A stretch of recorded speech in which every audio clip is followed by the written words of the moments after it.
Assalamualaikum warahmatullahi wabarakatuh. Saya Intan akan menjelaskan mengenai perjalanan Muhammad Abdul Qadir.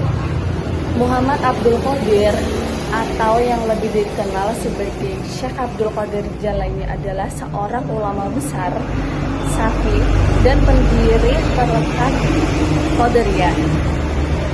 Beliau lahir pada tahun 470 Hijriah atau 1770 Masehi di Jilan, Iran. Dalam keluarganya yang dikenal soleh, ayahnya bernama Abdul Soleh dan ibunya adalah Fatimah. Sejak kecil, Abdul Qadir sudah menunjukkan kecerdasan, kerendahan hati, dan kesungguhan belajar agama. Pada saat usia remaja, dia memutuskan untuk merantau ke Baghdad, pusat ilmu terbesar pada masa itu, untuk memperdalam ilmu fikih, hadis, tafsir, dan tasawuf. Ia belajar kepada banyak ulama hingga dikenal sebagai pelajar yang tekun. Ilmunya matang, ia mulai mengajar dan berdakwah di Baghdad. Ceramahnya selalu dipenuhi oleh banyak orang karena lembut dan menyentuh hati. Ia menekankan ketakwaan dan kejujuran dan meninggalkan sifat sombong. Dari situlah berdirinya tarekat Qadiriyah, salah satu tarekat sufi terbesar di dunia.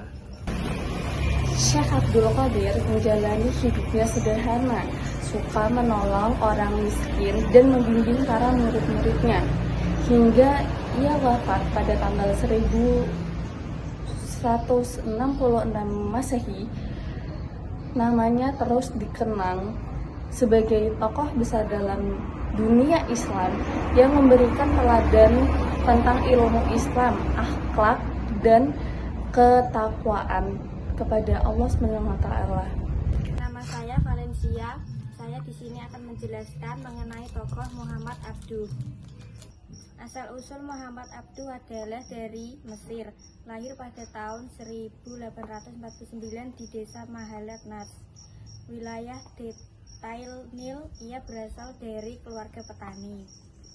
Abduh muda menempuh pendidikan formal di Masjid Akademi di Tarta, namun kemudian belajar dari pamannya, Syekh Darwis, yang membuatnya tertarik pada ilmu pengetahuan. Latar belakang keluarga yang berpindah-pindah. Keluarga Abduh pernah berpindah-pindah tempat karena situasi politik di Mesir saat itu, di mana penguasa memungut pajak dengan keras. Hal ini menyebabkan keluarga yang sering berpindah hingga akhirnya menetap di Mahalat Nars, tempat Abduh dilahirkan.